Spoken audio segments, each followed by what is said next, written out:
Graça e paz, irmãos. Então, nessa quinta-feira, nós vamos ter um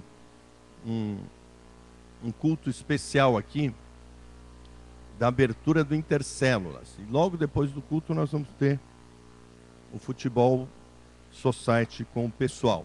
Então, vamos trazer o maior número de pessoas nessa quinta-feira, às 8h30, logo em seguida, 8h30 da noite, e logo em seguida, nós vamos ter o futebol. Então, você traz a pessoa para cá, e a pessoa estando aqui, ela pode participar já do campeonato, porque o objetivo é também evangelizar e trazer novas pessoas.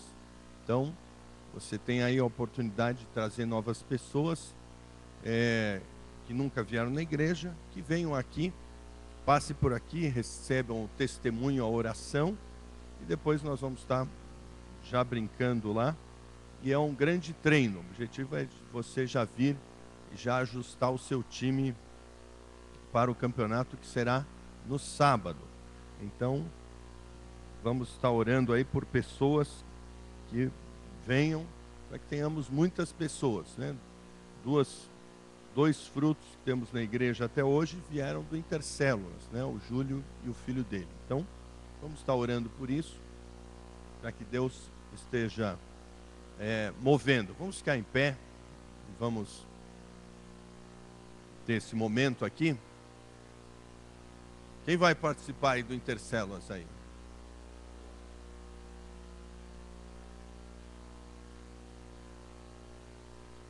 Não é para ganhar, né? Só para participar.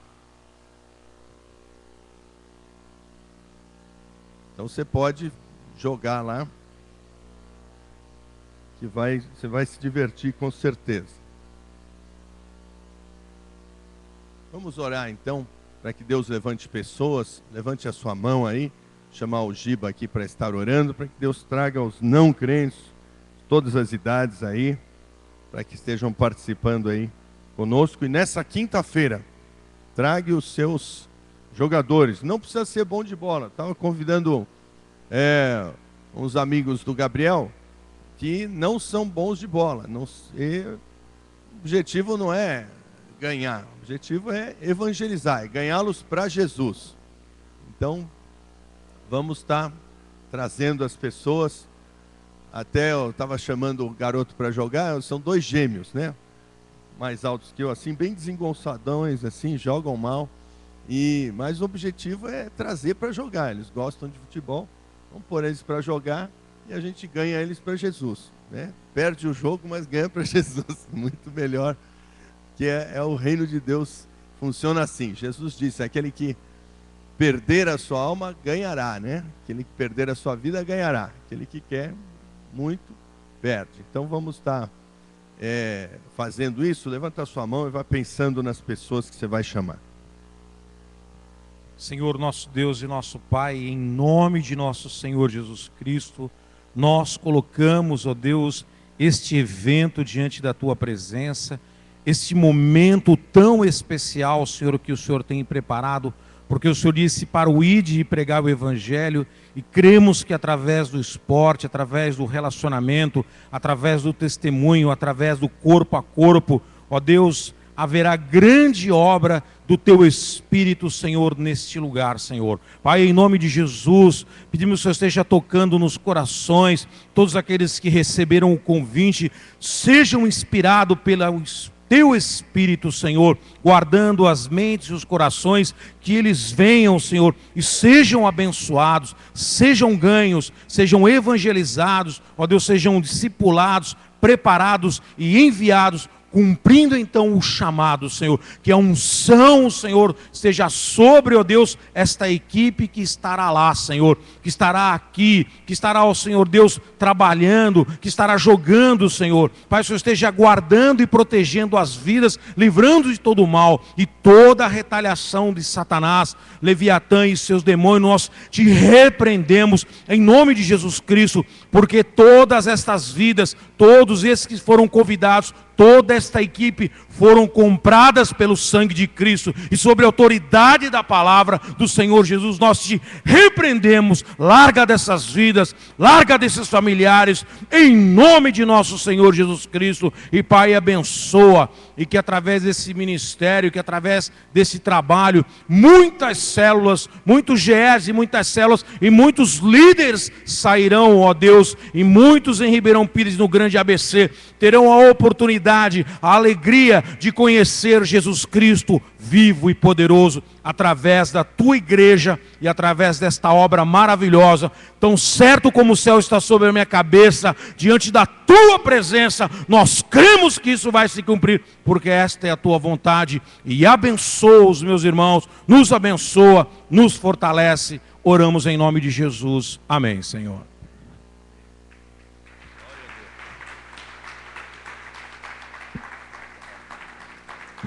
Aleluia. Abra comigo em Lucas, ainda em pé, vamos ficar em pé, abra comigo em Lucas capítulo 10. E vamos ver alguns textos do Evangelho. Lucas capítulo 10. Então,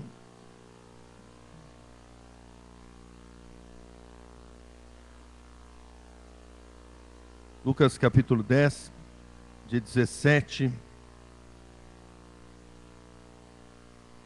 a 20. Lucas 10, de 17 a 20. Pedi para a Denise ler. Todos comeram e ficaram satisfeitos.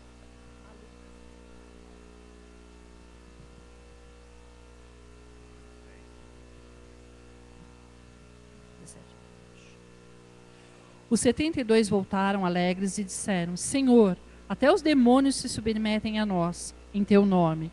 Ele respondeu: Eu vi Satanás caindo do céu como um relâmpago. Eu lhes dei autoridade para pisarem sobre cobras e escorpiões, e sobre todo o poder do inimigo nada lhes fará dano. Contudo, alegrem-se, não porque os espíritos se submetem a vocês, mas porque seus nomes estão escritos nos céus. Amém? Agora volta um pouquinho para Lucas capítulo 4. E vamos ver uma batalha aqui importante no ministério de Jesus. Lucas 4. 1 e 2. 1 e 2. 4, 1 e 2. Jesus, cheio do Espírito Santo, voltou do Rio Jordão e foi levado ao deserto pelo mesmo Espírito. Ali foi tentado pelo diabo durante 40 dias. Nesse tempo todo, ele não comeu nada e depois sentiu fome. Isso, aí Jesus então jejuou 40 dias, 40 noites, não comeu nada durante esse período da batalha espiritual. Volte agora para Marcos, capítulo 9.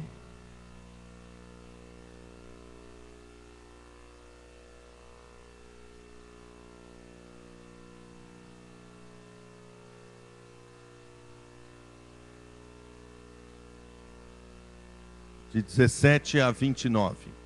Então vamos ler esse texto, Marcos 9, de 17 a 29. E um da multidão respondendo disse: Mestre, trouxe-te o meu filho, que tem um espírito mudo. E este, onde quer que o apanhe, despedaça-o e ele espuma, e range os dentes, e vai definhando. E eu disse aos teus discípulos que o expulsassem, e não puderam. E ele, respondendo-lhes, disse: Ó geração incrédula, até quando estarei convosco? Até quando vos sofrereis ainda? Trazei-mo. E trouxeram-lhe, e quando ele ouviu, logo o espírito o agitou com violência, e caiu o endemoniado por terra, revolvia-se escumando.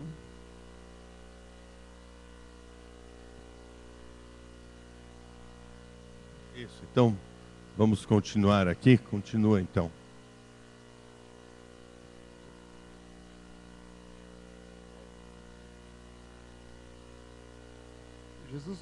Jesus perguntou ao pai do menino: há quanto tempo ele está assim?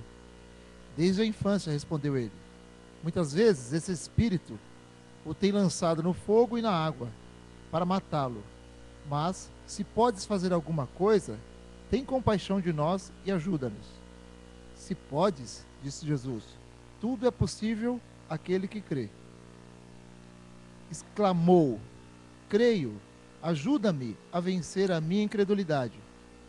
Quando Jesus viu que uma multidão estava se ajuntando, repreendeu o espírito imundo, dizendo, espírito mudo e surdo, eu te ordeno que deixe e nunca mais entre nele. O espírito gritou, agitou-o violentamente e saiu. O menino ficou como morto, ao ponto de muitos dizerem, ele morreu. Mas Jesus tomou-o pela mão e levantou, e ele ficou em pé.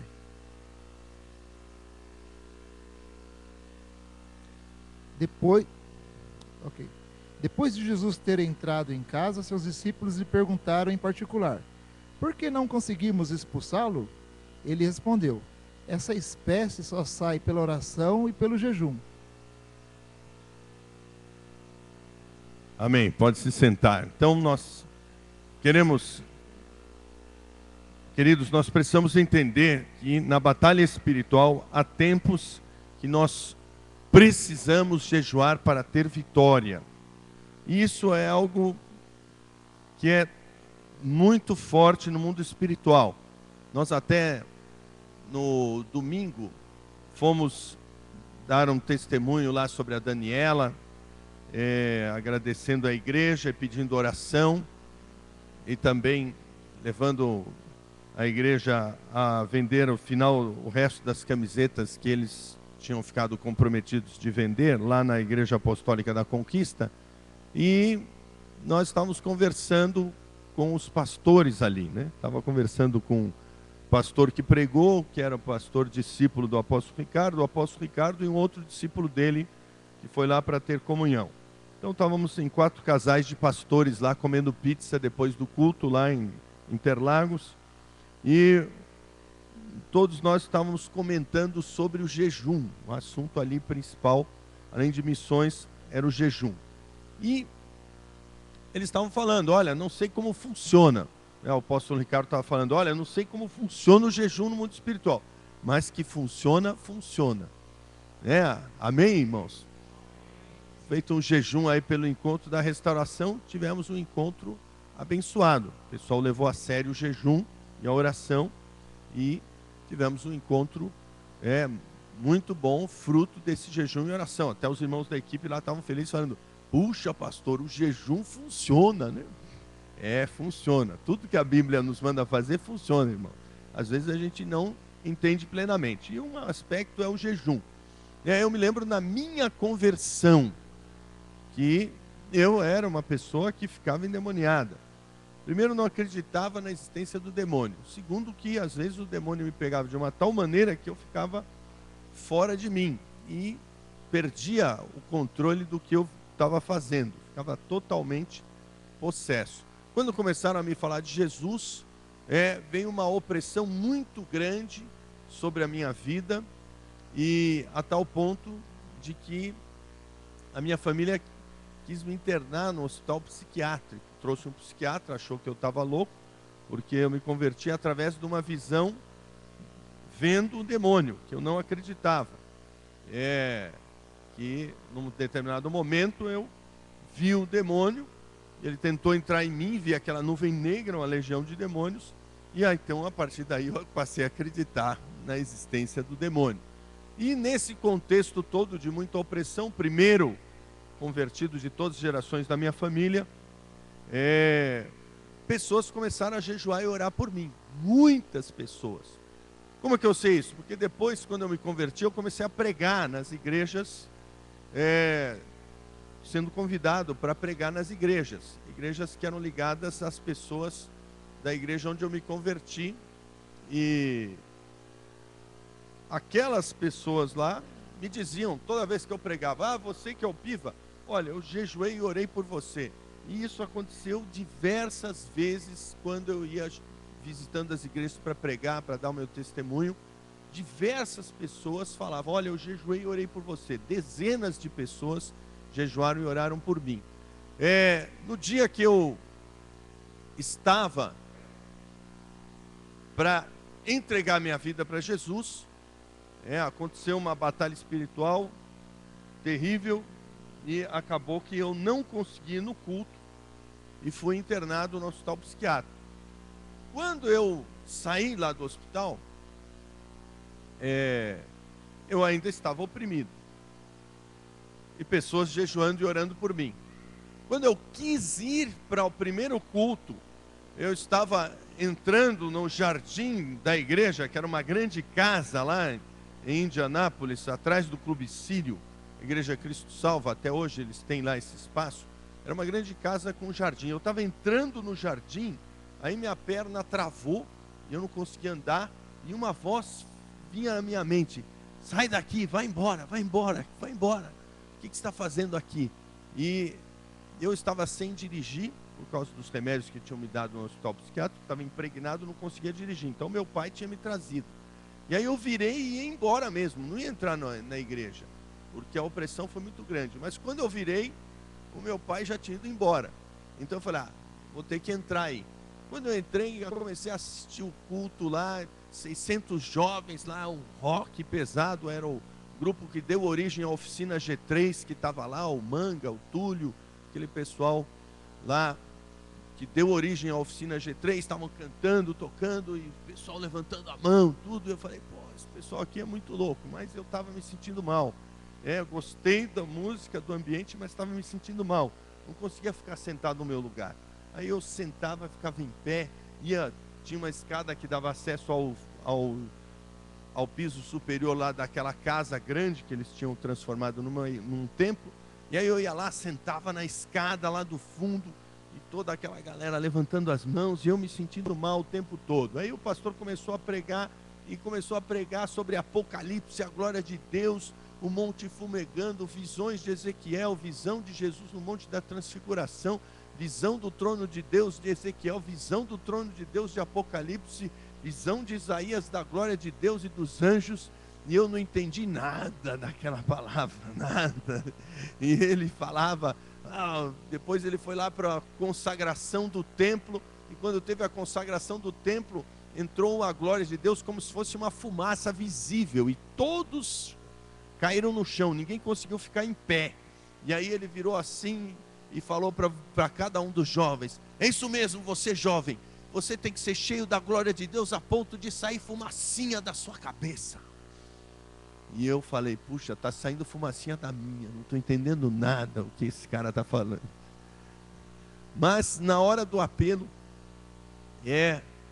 que também era um apelo que era em outro dialeto, não era na língua que eu falava, porque, imagina, eu nunca tinha ouvido falar nada evangélico. O primeiro culto que eu estava assistindo, o pastor fazendo um apelo: e então você que quer tomar uma posição ao lado do Senhor, dê um sinal com a sua mão. Eu vou saber o que é posição ao lado do Senhor. Você que quer ser lavado, ter as suas roupas lavadas pelo sangue do Cordeiro, e quer tomar uma posição ao lado do Senhor, levante a sua mão. Eu lavar com sangue a minha roupa, tomar a posição com o Senhor? Eu não entendi nada, mas o Espírito Santo tocou no meu coração e eu quis aceitar Jesus. Mas na hora que eu fui levantar minha mão travou, o demônio travou minha mão.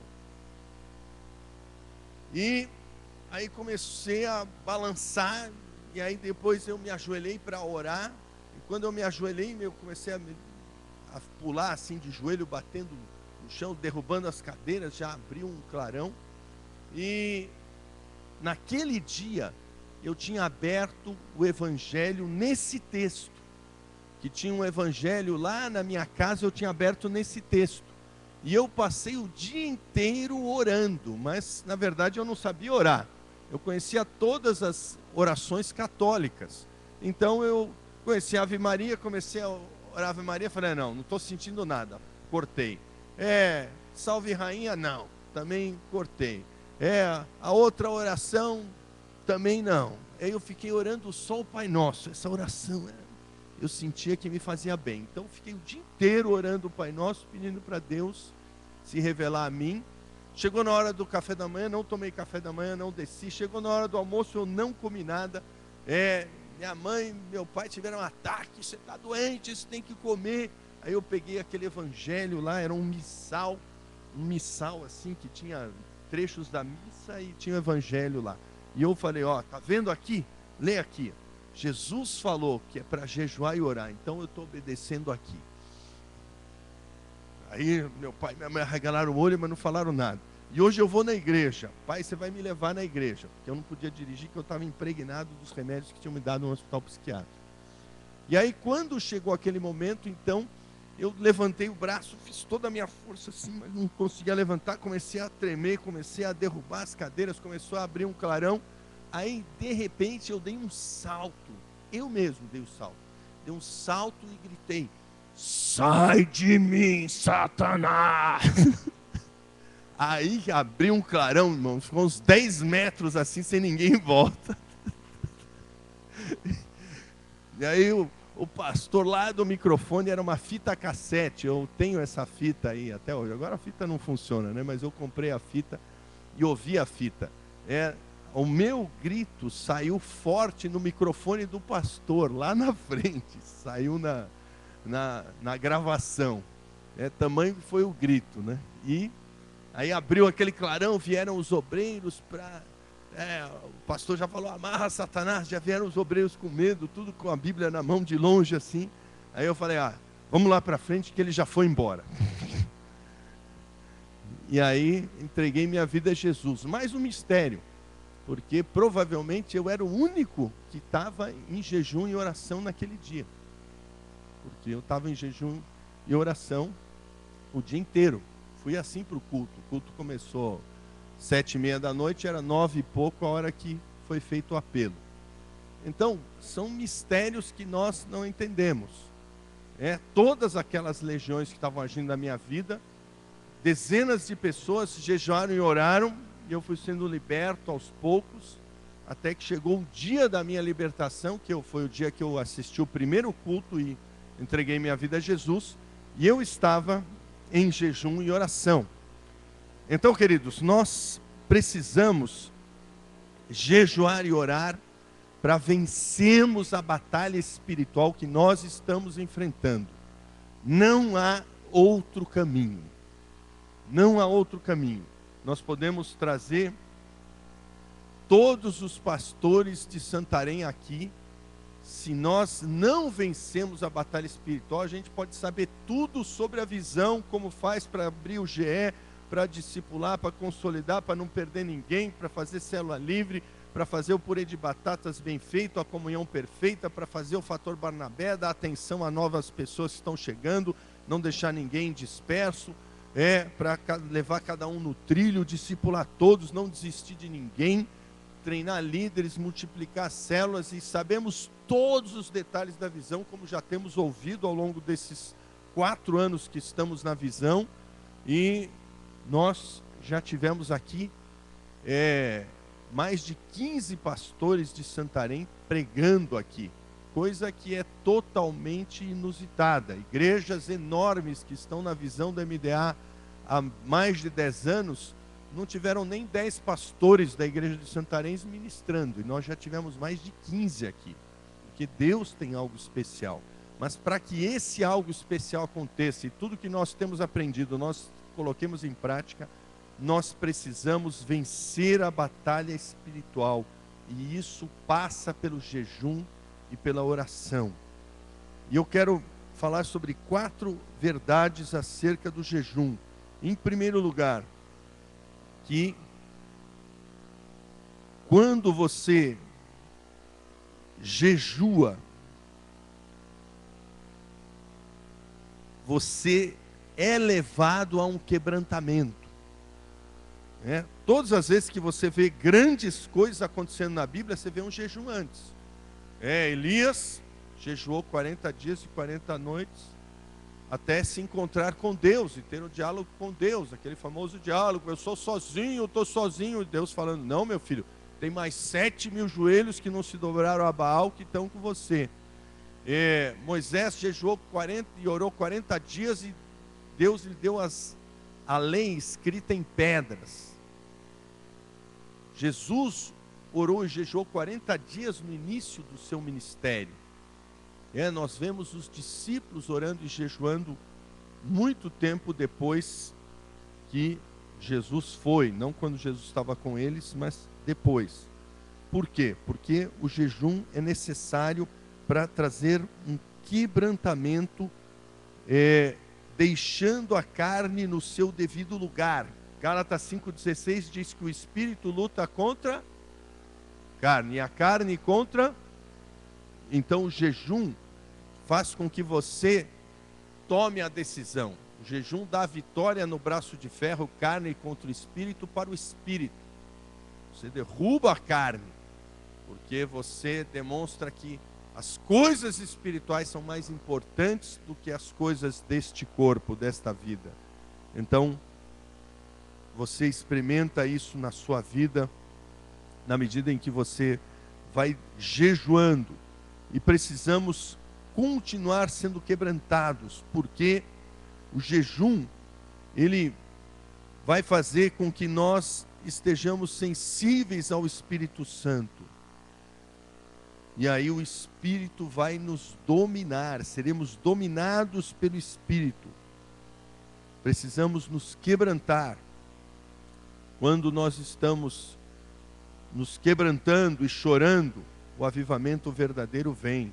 Muitos confundem avivamento com barulho, mas o barulho de lágrimas traz mais a presença de Deus do que o barulho de gritarias e clamores em alta voz, porque o Senhor está próximo dos quebrantados. Aquele que se humilhar será exaltado, disse o Senhor. Precisamos obedecer a Deus, resistir ao orgulho da nossa carne. Em segundo lugar, quando você jejua, significa que você está dizendo que você quer o noivo. Porque Jesus falou com os seus discípulos. Os discípulos de João Batista vieram lá e questionaram, questionaram Jesus. Olha, mas nós jejuamos. Os discípulos de João Batista jejuam e os seus não jejuam. Questionaram Jesus. Jesus falou simplesmente: podem os filhos das bodas estarem jejuando quando o noivo está com eles? Certamente não, no meio da festa, não. Mas dias virão em que lhes será tirado o noivo, então jejuarão. Então nós podemos entender que quando o noivo é tirado, e o noivo foi tirado porque Jesus foi tirado da terra, e a noiva, que é a igreja, está sem a presença permanente dele, está a presença dele em espírito, através do Espírito de Cristo, que é o Espírito Santo, mas a união da igreja com Cristo ainda não aconteceu, vai acontecer na segunda vinda, quando estaremos para sempre com ele. Então nós aqui temos que escolher ou o pecado, ou esse mundo, ou o noivo. Ou você escolhe o noivo ou o mundo. Vire para o irmão da direita e da esquerda. Qual é a sua escolha, o noivo ou o mundo? Então temos que escolher Jesus. E é através do jejum que nós mostramos isso para a nossa carne, porque sem o jejum nós não vamos resistir muitas vezes às tentações do mundo. O mundo quer oferecer sempre a comida do diabo. Comida do diabo vem sempre bonita. Se você vê lá, outro dia eu já li aqui o texto de Gênesis 3, e a mulher olhou o fruto e o fruto era agradável aos olhos, agradável ao paladar e agradável para trazer conhecimento. Então tudo que o mundo valoriza, a estética, o prazer e o orgulho do conhecimento, se engrandecer, um ego grande. Então a comida do diabo tem que ser rejeitada. E quando nós estamos jejuando, nós ganhamos força no nosso espírito para rejeitar a comida do diabo no mundo, que é bonita, que dá prazer, que é agradável, e que enche o nosso coração, que enche o ego, que faz o nosso ego se sentir forte. O mundo funciona assim, mas nós temos que rejeitar isso e dizer que nós queremos é Deus. Vire para a direita e para a esquerda e diga: não coma nada que o diabo oferece no mundo.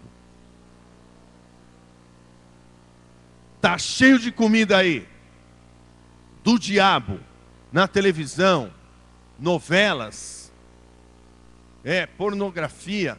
Está cheio de comida, conversa idiota no Facebook. Está cheio de comida aí, na internet.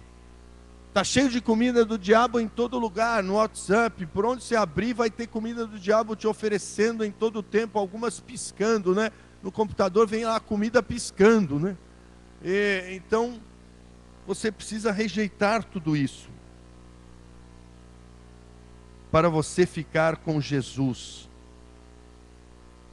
para que você realmente vença isso. Vamos encontrar Jesus como Deus quer. Eu quero é Deus, amém? O que você quer? Quero é Deus. Então nós precisamos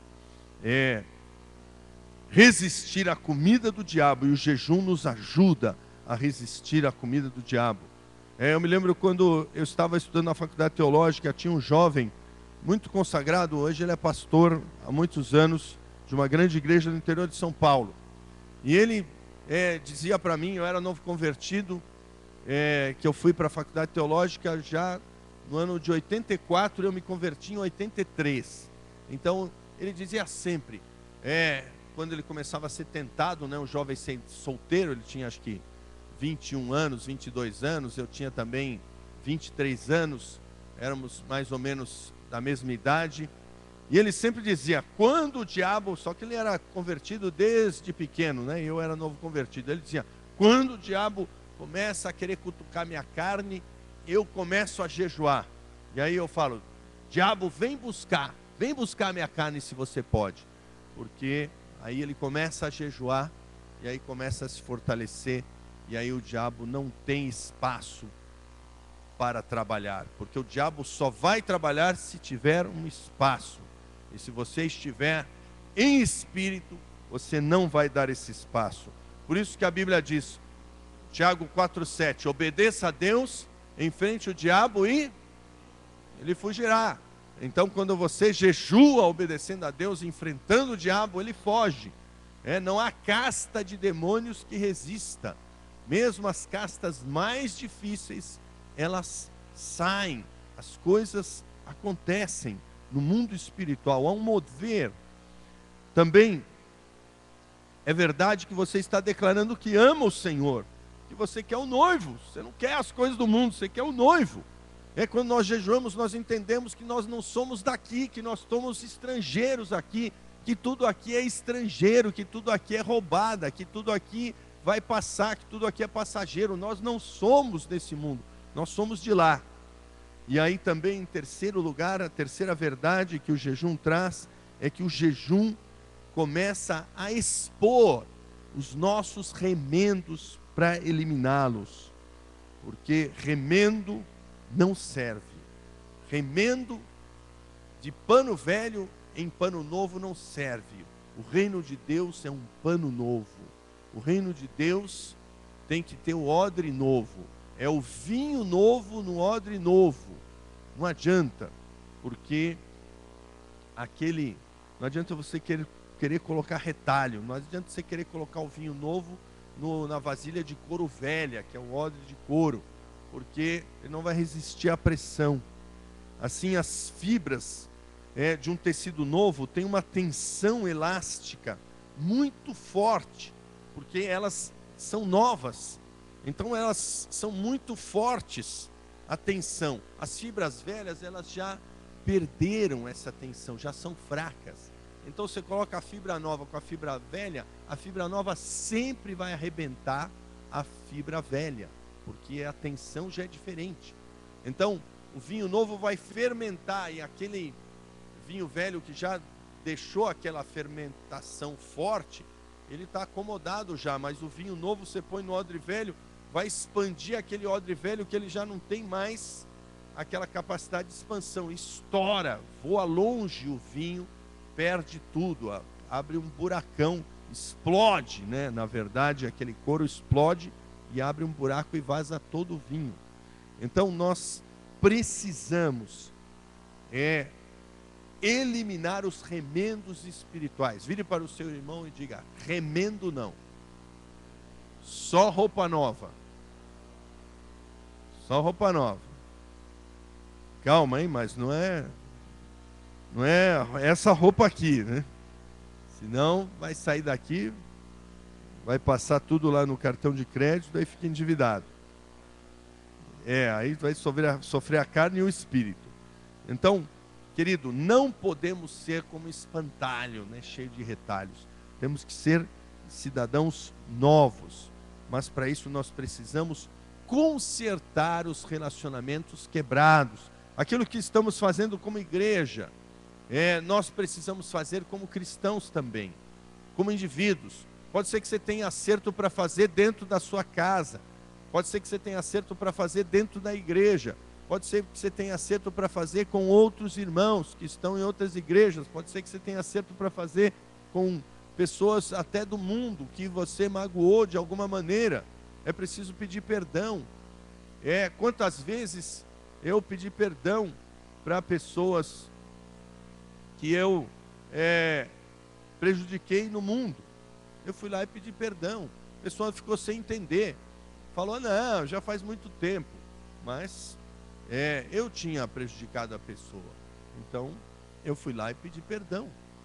Então, nós precisamos nos humilhar, ainda que as pessoas não entendam, mas precisamos restaurar os relacionamentos. E aí você orando, Deus, o Espírito Santo, vai revelar. Porque Romanos 8, versículo 14, diz que todos os que são filhos de Deus são dirigidos pelo Espírito de Deus. Então o Espírito de Deus vai te dirigir. Como Davi orou no Salmo 139, né, versículo 23. Senhor, guia-me pelo caminho eterno, né? Sonda o meu coração, vê se há em mim algum caminho mau e guia-me pelo caminho eterno. É a oração de Davi, terminando esse salmo lindo que fala da onipotência, onipresença, onisciência de Deus, que Deus pode todas as coisas, que Deus está em todos os lugares e que Deus sabe de todas as coisas. E ele termina: Senhor, vê se há em mim algum caminho mau, sonda-me, né?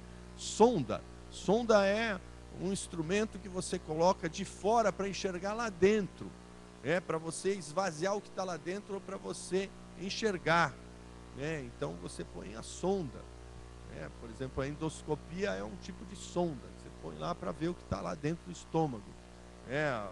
O colonoscópio, põe lá no intestino para ver o que está lá dentro. Põe sondas para ver lá dentro. Então, Deus, Ele vai vendo o que está lá dentro. E com a medida que Ele vai mostrando o que está lá dentro, nós vamos nos quebrantando e resolvendo esses problemas. E o jejum nos dá essa sensibilidade.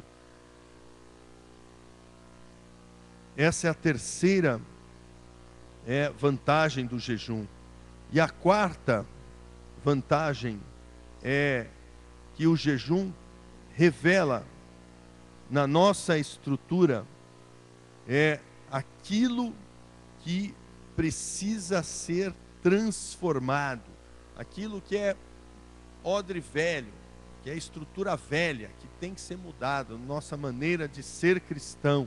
Muitas vezes a gente está com mentalidade de fazer coisas, sendo que nessa nova mentalidade, nós não estamos mais preocupados em fazer coisas, nós estamos preocupados em ganhar, cuidar e discipular vidas, em fazer discípulos.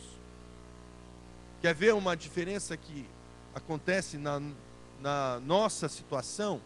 Quando nós vamos para um encontro e vamos trabalhar no encontro e estamos levando gente para o encontro, então naquelas 3 semanas nós jejuamos e oramos e convidamos pessoas e estamos acompanhando pessoas. Quando estamos fazendo isso é ótimo, mas espera aí, será que nós temos que fazer isso na época do encontro, eu tenho observado que a maioria das pessoas não tem feito isso nunca, então não entenderam a visão, que é algo permanente, para fazer todos os dias no dia a dia. E uma minoria tem feito isso na época dos encontros, mas acaba o encontro, para de jejuar e orar, para de ir atrás das vidas, como se o encontro fosse o final. Não, o encontro é só o começo.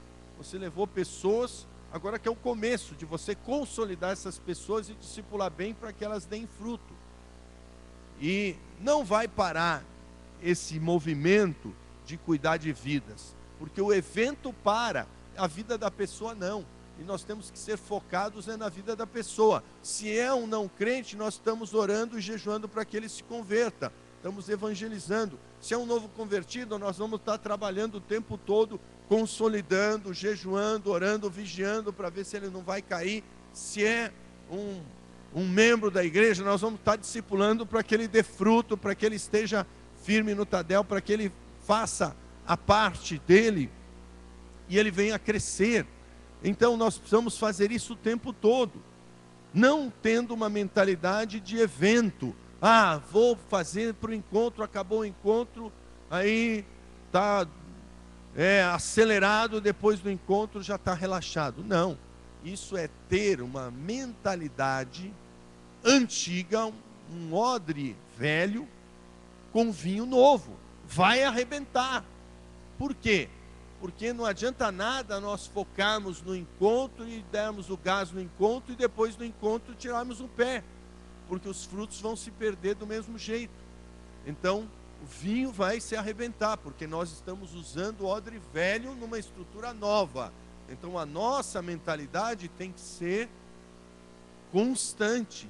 Vamos com tudo para o encontro? Sim, mas vamos com mais gás ainda depois do encontro, porque depois do encontro que é o decisivo, e não vamos parar mais. Vamos com tudo até o batismo, mas batizou, não parou aí, vamos mais fazer dele um discípulo comprometido, trazê-lo para o Tadel, fazer um discipulado 1 a 1, treiná-lo como líder de célula, fazê-lo, incentivá-lo para que ele esteja no CTL, para que ele esteja na célula, dando oportunidade a ele, para que ele abra um GE, vai junto com ele fazer a visita, vai junto com ele abrir o GE junto, para ele entender o que é GE, para que ele cresça. Não podemos parar, é algo constante. E se ele já está liderando, vamos incentivá-lo a multiplicar a sua célula, a fazer discípulos, a ensinar outros a multiplicar, a abrir o GE, a trazer novas pessoas, a reproduzir a sua vida. E se ele já é um supervisor, vamos desafiá-lo, incentivá-lo a multiplicar o setor para conquistar mais células. Nós temos mais vidas, cuidando melhor de todos e cuidando bem de todos. Então nós não temos mais a mentalidade de vamos fazer uma coisa e depois, não, já fizemos a coisa. Não, nós não estamos lidando com coisas ou eventos, nós estamos lidando com pessoas, com frutos. E é a vontade de Deus que você dê muito fruto e que o fruto permaneça, amém? E o fruto vai permanecer, mas muitas vezes nós temos que ir atrás da ovelha. A ovelha se perdeu e a carne não vai querer entrar embaixo da ovelha, porque para você resgatar uma ovelha, a ovelha está perdida, então ela está suja, cheia de bicho, ela está suja, cheia de barro, está suja, cheia de carrapicho, de um monte de coisa, ela está cheirando mal. E para você resgatar a ovelha, você tem que entrar embaixo da ovelha e colocar ela aqui no ombro, colocar ela no meio das pernas. Você colocar ela aqui, e aí vem ela te sujando inteiro, então, e jogando peso para cima de você. Então nós precisamos pagar o preço, e é só através do jejum que nós vamos realmente valorizar. Senão nós vamos falar, não, ele não quer nada, ele já teve a oportunidade, não, já fui atrás dele, eu falei para ele não fazer isso, ele não me ouviu, ele desobedeceu, ele não quer nada, ele já recebeu visita, ele já recebeu muito. Vamos inventar 1000 desculpas para não fazer o que Deus nos mandou fazer. Mas quando nós estamos jejuando, então nós deixamos as desculpas de lado, porque nós entendemos que obedecer é melhor que sacrificar, que uma alma vale mais do que toda a riqueza do mundo. Então nós vamos lá e nos humilhamos, nos sujamos com a sujeira da ovelha, pagamos o preço e carregamos aquela ovelha de volta, e aí vamos ter grande alegria no Espírito. Deus quer fazer isso, mas para isso precisamos ser cheios do Espírito Santo, e Ele vai saber tudo isso. Nisso nós seremos sensíveis na medida em que estivermos jejuando e orando com todo o nosso coração, buscando a Deus. E então, se você tem experimentado isso, se você já experimentou lá atrás, você sabe como é gostoso isso. Se você tem experimentado, você está percebendo isso. Mas se você ainda não experimentou, Deus quer te dar essa experiência, que é uma alegria maior do que qualquer outra desse mundo. A alegria de você adorar a Deus, a alegria de você frutificar para Deus, a alegria de você romper no mundo espiritual através de um jejum que agrada a Deus, quebrantando o seu coração, quebrantando a sua carne, através realmente de querer o noivo, deixar claro que você quer o noivo em primeiro lugar, que você ama Jesus, deixar claro que você não vai aceitar as comidas do diabo e que você está disposto a se quebrantar para restaurar todos os relacionamentos e sempre manter-se de forma completa, valorizando a vida, sendo odre novo em todos os aspectos da sua vida, não deixando ninguém para trás, mas antes cuidando bem de todos e jejuando e orando por todos. Deus vai fazer grandes coisas, porque nós já sabemos o caminho, precisamos apenas andar nele. Há uma oposição que quer nos impedir de andar nesse caminho, oferecendo atalhos. A nossa carne quer os atalhos. Se estivermos fracos, a oposição vai nos empurrar para os atalhos. Mas Deus quer nos fortalecer para continuarmos nesse caminho e vencermos essa oposição dessas castas de demônios e levar a salvação dos seus parentes, dos seus familiares, das pessoas do seu círculo de amizades a Cristo. Se você quer isso, fique em pé e vamos orar para que Deus nos fortaleça. E nós teremos muitos desafios de jejuns este ano, mas serão jejuns voluntários. Não vamos estar obrigando ninguém a jejuar, porque o jejum tem que ser uma adoração. Como Jesus falou, dias virão em que lhes será tirado o noivo, e então jejuarão.